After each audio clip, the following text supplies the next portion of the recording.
सभी का जो है ना धन्यवाद आने के लिए, स्वागत है। ये श्री राम हॉस्पिटल है। ये हमने जून 2021 में हमने स्टार्ट किया है। इससे पहले हम लोग यहाँ पे 2015-17 से यहाँ पे कार्यरत हैं इसी ज़िले में।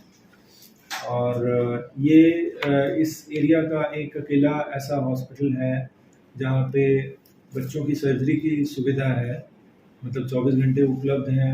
पीडियाट्रिक सर्जन, मैं पीडियाट्रिक सर्जन हूँ और पीडियाट्रिक यूरोलॉजिस्ट हूँ, और मैडम पीडियाट्रिक गैस्ट्रोएंटरोलॉजिस्ट और हेपेटोलॉजिस्ट हैं। बच्चों के आंतों के और लिवर के स्पेशलिस्ट हैं, जो इस एरिया में, हरियाणा में, दिल्ली चंडीगढ़ के बीच में एक मैडम है और एक आध और कोई होगा, और कोई अवेलेबल है नहीं यहाँ पे। और यहाँ 4 जिलों में, अम्बाला, कुरुक्षेत्र, कैथल और यमुनानगर, इन 4 जिलों में मैं पूर्ण रूप से जो एक सेंटर पे कार्यरत पीडियाट्रिक सर्जन है वो मैं। तो हम यहाँ पिछले 7-8 साल से बच्चों के जो प्रॉब्लम्स हैं सर्जरी की और लिवर की और आंतों की, वो ट्रीटमेंट कर रहे हैं। इसी बीच में हमारे पास अभी बहुत सारी हमारी ऐसी प्रॉब्लम्स होती हैं बच्चों की, जिसमें किसी की खाने की नली नहीं बनी होती, किसी का लैट्रिन का रास्ता नहीं बना होता, किसी का पेशाब का रास्ता नहीं बना होता। तो ये सारी जो है ये बहुत ही कॉम्प्लिकेटेड प्रॉब्लम्स होती हैं, इनकी हम लोग सारी सर्जरीज करते हैं। ये सारी रिकन्स्ट्रक्टिव सर्जरीज में आती हैं। किसी का लैट्रिन का रास्ता बनाना, किसी की खाने की नली बनाना, कभी कभी वो खाने की नली नहीं बन पाती है और लीक कर जाती है, तो पूरी खाने की नली ही बदलनी पड़ती है। वो सब सर्जरीज हम यहाँ कर रहे हैं सक्सेसफुली। तो अभी इसी क्रम में एक प्रॉब्लम होती है इसोफेजियल एट्रीजिया विद ट्रेकियोइसोफेजियल फिस्टुला, जिसमें खाने की नली बनती नहीं है, उसका ऊपर का हिस्सा बंद होता है और नीचे का हिस्सा जो है वो सांस की नली से जुड़ा होता है। जैसे ये अगर आप देख पाएंगे, ये हमारे खाने की नली होती है। तो इस बीमारी में क्या होता है, ये नली यहाँ से बंद होती है और इसका निचला हिस्सा जाके सांस की नली में जुड़ा होता है। तो बच्चा, जो भी बच्चे की थूक बन रही है, या बच्चे को अगर गलती से दूध दे दिया, तो या तो वो बच्चा उल्टी करेगा क्योंकि रास्ता बंद है, या वो सांस की नली में चला जाएगा। तो वो चीज़ जानलेवा हो जाती है, बहुत सीरियस निमोनिया कर देते हैं। तो इस केस में हमें बच्चे को इमीडिएटली पैदा होते ही डायग्नोज हो जाना चाहिए कि बच्चे को दिक्कत है। अगर मतलब बच्चे को पैदा होते ही किसी ने देखा है, डॉक्टर ने, तो वो जांच लेगा, क्योंकि बच्चे के मुंह से झाग आएगी बहुत ज़्यादा और सांस लेने में दिक्कत होगा। तो इमीडिएटली उसमें पीडियाट्रिक सर्जन के पास रेफर करना होता है, ताकि बच्चे को मुंह से हम लोग झाग सक्शन करते रहें, बच्चे का हार्ट का टेस्ट कर लें और लिवर, किडनी वगैरह सब देख लें, हड्डियां चेक कर लें कि बच्चे की सारी चीज़ ठीक है, क्योंकि इसमें हार्ट की भी प्रॉब्लम होती है। उसके बाद उसको जितनी जल्दी हो सके 24, 48, 72 घंटे में ऑपरेशन करना होता है, नहीं तो वो थूक सारी थोड़ी थोड़ी जाती रहती है। तो नॉर्मली हमारे पास बच्चे 1 या 2 दिन में आते हैं। जिसका 2 दिन से लेट हो जाता है क्योंकि उसका थूक गया होता है सांस की नली में, तो निमोनिया हुआ होता है। 2 या 3 दिन के बाद जो बच्चे आते हैं, या 4 दिन के बाद जो बच्चे आते हैं, उनके लिए बचना बहुत मुश्किल होता है। नॉर्मली ही इस बीमारी में अच्छे सेंटर में बचने की जो दर होती है वो 50%, 60% बच्चे ही बच पाते हैं, अगर 1-2 दिन में भी पता लग जाए। तो ये 4 दिन के बाद आया तो बचना तो वैसे ही मुश्किल होता है। ये एक अनूठा केस हमारे पास आया कि ये बच्चे को ये प्रॉब्लम थी और बच्चे को मुंह से झाग भी आ रही थी, और दूध दे रहे थे तो माँ बाप कह रहे थे कि सारा दूध नाक से और मुंह से निकल जा रहा था। लेकिन गांव में और बाकी जगह पे धारणा ऐसी है कि बच्चे तो दूध निकालते ही हैं, चलो नॉर्मल होगा, 2-3 दिन में ठीक हो जाएगा, जब बच्चा बड़ा होगा तो ठीक हो जाएगा। तो इस चीज़ पे ध्यान गया नहीं किसी का। फिर उसके बाद ये लोग, जब बच्चा 12-13 दिन का हो गया, उसको जॉन्डिस 25 पहुंच गया और बच्चे की स्थिति बिगड़ने लग गई, ऑक्सीजन कम होने लग गई, निमोनिया बन गया और ऐसा लगा कि अब तो बहुत दिक्कत हो गई है। तब उसको ठीक से देखा गया, स्पेशलिस्ट डॉक्टर ने देखा, और जब उसने डायग्नोज किया तो उन्होंने कुरुक्षेत्र रेफर किया। उसके बाद हमने पेरेंट्स को सारी स्थिति समझाई, एक्सरे किया, हार्ट की जांच की, इको वगैरह किया, और उसके बाद फिर हमने उसको थोड़ा स्टेबल करने के बाद बच्चे को सर्जरी के लिए लिया। इस स्थिति में बचने की उम्मीद बहुत कम होती है, लेकिन बच्चे को हमने ऑपरेट किया। मैं सर्जन हूँ, डॉक्टर अनुज, और हमारे साथ बच्चों के स्पेशलिस्ट एनेस्थेटिस्ट आते हैं, डॉक्टर वरुण दुआ, और मैडम बच्चे की केयर करने के लिए डॉक्टर छाया।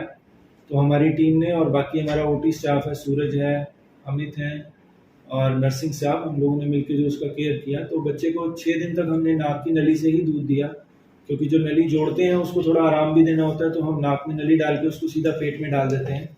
नली से दूध दिया। छठे दिन हमने उसको फिर दवाई पिला के रंगीन एक्सरे किया, जिसमें ऑपरेशन के सफल होने की पुष्टि हुई कि इसमें कोई लीक नहीं है, कुछ नहीं है। और फिर उसको मुंह से दूध दिया गया, तो अब वो टॉलरेट कर रहा है बच्चा, कोई उल्टी नहीं कर रहा, मुंह से झाग नहीं आ रही, निमोनिया भी बच्चे का ठीक हो गया, और अब बच्चे को हम आज छुट्टी करने जा रहे हैं। तो मेन हमारा पर्पज़ ये आपको बुलाने का यही है कि एक तो ये कि बच्चों की जो समस्याएं होती हैं, खासकर नवजात शिशुओं की, अगर वो उल्टी करते हैं, मुंह से झाग निकालते हैं, तो हमेशा वो नॉर्मल नहीं होती हैं। उनको बहुत ही बारीकी से देखने की ज़रूरत होती है, उसमें कितनी उल्टी कर रहा है, किस रंग की उल्टी कर रहा है, और बाकी क्या समस्याएं हैं बच्चे को, और कोई हार्ट की दिक्कत तो नहीं है। ये सारी दिक्कत बारीकी से देख के और इमीडिएटली उसको अगर ज़रूरत है तो स्पेशलिस्ट सर्जन या स्पेशलिस्ट डॉक्टर के पास रेफ़र करने की ज़रूरत पड़ती है। इसमें लेट नहीं करना चाहिए, क्योंकि फिर बचने के चांसेस ज़्यादा लेट होने में बहुत कम हो जाते हैं। ये बीमारी अगर डायग्नोस करनी है तो इमीडिएटली हो जाना चाहिए पैदा होने के बाद, तो सबसे अच्छे रिजल्ट मिलते हैं। तो ऐसे कितने ऑपरेशन आप तक कर चुके हैं डॉक्टर साहब, और सफल कितने रहे आपके? इस बीमारी के हम यहाँ लगभग 25 ऑपरेशन कर चुके हैं, जिसमें से करीब हम 20 बच्चों को बचा चुके हैं पिछले 2 साल में, पिछले 6-7 साल में कुरुक्षेत्र में। और इसमें कुछ केस ऐसे होते हैं जो कि ये लीक कर जाते हैं, जैसे हमने खाने की नली जो जोड़ी है वो लीक कर जाते हैं। जब वो लीक कर जाते हैं या उनमें गैप बहुत ज़्यादा होता है, जैसे मान लो ऊपर वाले और नीचे वाले हिस्से में गैप बहुत ज़्यादा है, तो जोड़ना पॉसिबल नहीं होता। उस केस में फिर या तो लीक कर जाए या गैप ज़्यादा हो, तो हम जो ऊपर वाला हिस्सा है उसको गर्दन से निकाल देते हैं बाहर, ताकि बच्चे की जो थूक है उसको निकलने का रास्ता मिलता रहे। तो थूक यहाँ से आती रहती है, और पेट में हम जो है इस रास्ते में यहाँ पे पेट में यहाँ नली डाल देते हैं, ताकि यहाँ से बच्चे को दूध जाता रहे। तो जब बच्चा 1 साल का हो जाता है तो फिर हम उसकी पूरी खाने की नली बदलते हैं। वो खाने की नली बदलना जब बच्चा 1 साल का हो जाता है या 10 किलो का हो जाता है, वो इससे 3-4 गुना और बड़ा ऑपरेशन है, और वो बहुत ही कम सेंटर्स में होता है। ये वाला ऑपरेशन जो है हम 5 ऑपरेशन कर चुके हैं, 5 ऑपरेशन कर चुके हैं, और 5 सक्सेसफुल रहे हैं। 5 बच्चे अभी जीवित हैं और अच्छे से मुंह से खाना ले रहे हैं। डॉक्टर साहब, इसमें खर्चा कितना आ जाता है ऑपरेशन पे? ये जो पहला ऑपरेशन होता है, जिसमें इमीडिएटली पैदा होने के बाद जो हम रिपेयर करते हैं, इसमें अगर बच्चा ठीक है, वेंटिलेटर की ज़रूरत कम है, और बच्चे को निमोनिया नहीं हुआ है, कोई ऐसी दिक्कत नहीं है, तो लगभग इसका हमारे यहाँ पे 1.25 लाख से लेके 1.5 लाख के बीच में खर्चा आता है। अगर इसी चीज़ को हम चंडीगढ़ या दिल्ली के जो बड़े कॉरपोरेट अस्पताल हैं, वहाँ पे इसका खर्चा लगभग 3.5-4 लाख के आसपास आता है। हमारे शहर में उसी रिजल्ट के साथ हम लोग बहुत ही कम खर्चे में यहाँ सर्जरी कर रहे हैं। और इसके बाद जो दूसरी सर्जरी, अगर मान लो लीक करता है या गैप ज़्यादा है, तो जो दूसरी सर्जरी होती है जिसमें खाने की नली बदलनी पड़ती है, तो उस केस में खर्चा जो है आपका करीब 2 से 2.5 लाख के बीच में खर्चा आता है। वही चीज़ अगर कॉरपोरेट हॉस्पिटल में, चंडीगढ़ में बड़े या दिल्ली में बड़े अस्पताल में होती है। वैसे तो होती बहुत कम जगह है, सरकारी अस्पताल के बाहर बहुत कम लोग इसमें जो है ना इतनी हिम्मत कर पाते हैं कि सर्जरी कर पाएँ, लेकिन अगर होता भी है तो उसमें 4-5 लाख के इससे कम खर्चा नहीं है। तो ये इस प्रकार के ऑपरेशन जो आयुष्मान भारत में कवर होते हैं? आयुष्मान में इसमें कवर होते हैं। अभी आयुष्मान की सुविधा हमारे अस्पताल में भी हो जाएगी कुछ महीनों में, लेकिन इसमें जो है बाकी इसके अलावा और भी परेशानियां होती हैं बच्चों की, जिसमें लैट्रिन का रास्ता नहीं बना होता। उसमें 3 ऑपरेशन होते हैं। लैट्रिन का रास्ता बनाते हैं हम लोग, पहले लैट्रिन का रास्ता पेट से बनाते हैं, फिर नीचे बनाते हैं, फिर उसके बाद ऊपर का रास्ता बंद करते हैं। तो लैट्रिन का रास्ता नहीं होता, उसमें भी ऑपरेशन करना पड़ता है। कभी पैदाइशी लिवर में ट्यूब सिस्ट होती है, उसका ऑपरेशन करना पड़ता है। किडनी की प्रॉब्लम होती है, पेशाब की नली नहीं बनी होती, उनका ऑपरेशन करते हैं। तो ये सारी सर्जरी। डॉक्टर साहब, लोगों से क्या अपील रहेगी, पेरेंट्स से? आमतौर पे पेरेंट्स पे जो है गांव में ज्यादातर होता है, ये नॉर्मल सी बीमारी सोच के, नॉर्मल सा खांसी जुकाम सोच के इसको छोड़ देती है। तो क्या अपील करेंगे उनसे ताकि भाई बच्चे की जान बच सके? इसमें बच्चों को जो है आपको इमीडिएटली स्पेशलिस्ट डॉक्टर को दिखाना चाहिए, बारीकी से जो देख सके कि इसमें कोई समस्या तो नहीं है, कोई इमीडिएटली बच्चे को ऑपरेशन की आवश्यकता तो नहीं है। दूसरी चीज़, पैदा होने के तुरंत बाद, पैदा होने के समय नॉर्मल या सिजेरियन डिलीवरी में पीडियाट्रिशियन जो बच्चों के स्पेशलिस्ट डॉक्टर हैं उनकी उपलब्धता रहनी चाहिए, उस टाइम वहाँ रहने चाहिए, ये क्योंकि बहुत ज़रूरी है। जैसे गांव में डिलीवरीज होती हैं तो वहाँ पर डिलीवरी के टाइम में स्पेशलिस्ट पीडियाट्रिशियन जो होते हैं वो वहाँ पर नहीं होते हैं। जो गायनिकोलॉजिस्ट होती हैं उनके साथ जो स्टाफ होता है वही बच्चे की केयर कर लेता है, वही बच्चे की सारी जो रूटीन केयर होती है डिलीवरी के बाद की वो करते हैं। ये चीज़ नहीं होनी चाहिए। एक पीडियाट्रिशियन का बच्चे की डिलीवरी के टाइम में होना बहुत ज़रूरी होता है। डिलीवरी का टाइम बच्चे के जन्मने के टाइम जो होता है हम उसको गोल्डन आवर्स में काउंट करते हैं, और हमारी पूरी ट्रेनिंग होती है कि हम बच्चे को जन्मने के बाद अगर बच्चे को सांस नहीं आता है तो हम तुरंत सांस देते हैं, अगर वो सांस ना जाए तो बच्चा दिमागी रूप से विकलांग हो सकता है पूरी ज़िंदगी के लिए। और प्लस जैसे इस केस में पीडियाट्रिशियन की उपलब्धता नहीं होने की वजह से इतनी बड़ी बीमारी के साथ बच्चा 13 दिन सर्वाइव किया। नॉर्मली जैसे डॉक्टर साहब बता रहे हैं कि बच्चा अगर इस बीमारी के साथ 3 या 4 दिन में मुश्किल से खींच पाता है, ये बच्चे की किस्मत थी कि इसने इतने दिन खींच लिया। नहीं तो अगर ज़्यादातर ऐसे बच्चे नहीं डायग्नोज होने पर ऐसे बच्चे घर पे जाकर के अचानक ही उनकी जो होती है फेफड़ों में थूक चला जाता है, सांस रुक जाती है और इंस्टेंट डेथ हो जाती है। तो ये बहुत ज़रूरी है कि डिलीवरी के टाइम में पीडियाट्रिशियन की उपलब्धता होनी चाहिए। ठीक है।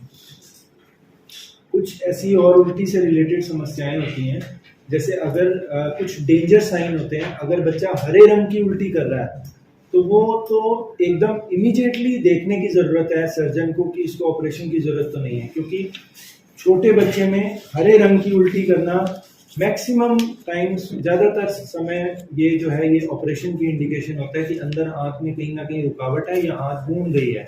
एक माल रोटेशन नाम की बीमारी होती है, उसमें अंदर ही अंदर आँख घूम जाती है और उसमें बच्चा हरे रंग की उल्टी करता है, और अगर समय पे उसका ऑपरेशन ना किया जाए तो सारी की सारी आंत अंदर ही अंदर घूम के खराब हो जाती है। ऐसे कई ऑपरेशन होते हैं, हमारे पास भी बच्चे आते हैं जो लेट हो जाते हैं, उसके बाद जब पेट हम खोलते हैं तो उसके बाद वो आंत सारी सड़ी होती है। लेकिन वही चीज़ को अगर इमीडिएटली डायग्नोज करके पेट खोल के उनकी आंतों को सेटिंग कर दी जाए तो वो 100% रिजल्ट होता है, सब बच्चे बचते हैं। लेकिन एक बार आंत सड़ जाए तो वो बहुत दुख होता है कि एक चीज़ जो हरे रंग की उल्टी है जो डायग्नोज हो सकती थी, वो बच्चे का अगर इस तरह से नुकसान हो तो वो आज की डेट में 21वीं सदी में ये नहीं होना चाहिए। और डिलीवरी के टाइम में हमेशा पीडियाट्रिशियन बच्चे का ये हक है कि पेरेंट्स का हक है कि वो डिलीवरी के टाइम में, चाहे वो नॉर्मल हो चाहे सिजेरियन हो, बच्चों का स्पेशलिस्ट डॉक्टर वहाँ पे उपलब्ध हो। डॉक्टर साहब, जो हम बच्चा वर्ड यूज कर रहे हैं, कितनी एज लिमिट तक मानते हैं कि जिसका उपचार यहाँ हो सकता है? 18 साल तक की उम्र तक बच्चा मानते हैं। 1 महीने के अंदर अंदर का जो बच्चा होता है पैदा होने के बाद उसको नवजात शिशु कहते हैं, नियोनेट। 1 साल तक के बच्चे को इन्फेंट कहते हैं, और उसके बाद जो है वो चाइल्ड की उम्र तक आता है 10-11 साल तक, फिर वो टीनेजर आ जाता है 18 साल तक। 18 साल तक का बच्चा यहाँ उपचार 18 साल तक के बच्चों का यहाँ जैसे जैसे मौसम बदल रहा है, खान पान बच्चों का लाइफ स्टाइल चेंज हो चुका है जंक फूड के कारण, तो ऐसी कौन सी बीमारियां हैं जिससे बच्चे खान पान में परहेज रखें, जिनके कारण बीमारियों में चपेट में आ सकते हैं? बीमारी जंक फूड के कारण जो आजकल सबसे बड़ी दिक्कत आ रही है, और बच्चों की जो फिजिकल एक्टिविटी कम हो गई है, खेलना कूदना कम हो गया, मोबाइल पे बच्चे बैठे रहते हैं, टीवी पे बैठे रहते हैं, जंक फूड लेते हैं, फिर पॉटी जो आ गई है आजकल, वेस्टर्न पॉटी आ गई है, इंडियन पॉटी वाली पोजीशन नहीं बनती है, उसके कारण बच्चों को जो है ना कब्ज की बहुत ज़बरदस्त समस्या है। 10 में से 7 से 8 बच्चे जो हैं वो कब्ज से पीड़ित हैं, और वो कब्ज के कारण बहुत सारी समस्याएं लेके आते हैं। कोई पेट में दर्द लेके आता है, कोई पेशाब में रुकावट लेके आता है, कोई बच्चा बार बार पेशाब कर रहा है, ये समस्याएं लेके आते हैं कि कईयों को तो पेशाब की नली डालनी पड़ती है, इतना पेशाब रुक जाता है। वो सारा समस्याएं कब्ज से रिलेटेड बहुत सारे बच्चों में होती हैं। तो आज की डेट में कब्ज एक बहुत बड़ी समस्या है, और उसका समय पर उसका जानना और उसका इलाज करना बहुत जरूरी है। अमूमन डॉक्टर जैसे हर बच्चा, मैक्सिमम 99% बच्चे मोबाइल और जंक फूड में ही पूरी दिनचर्या रहती है। उन लोगों को किस प्रकार बचाया जा सकता है कि इन बीमारियों की चपेट में ना आए इन चीज़ों के कारण? एक तो जो माता पिता होने चाहिए वो इतने जागरूक होने चाहिए कि वो अपने बच्चों को इन चीज़ों से छोटे होने से ही बताते रहें कि ये गलत है।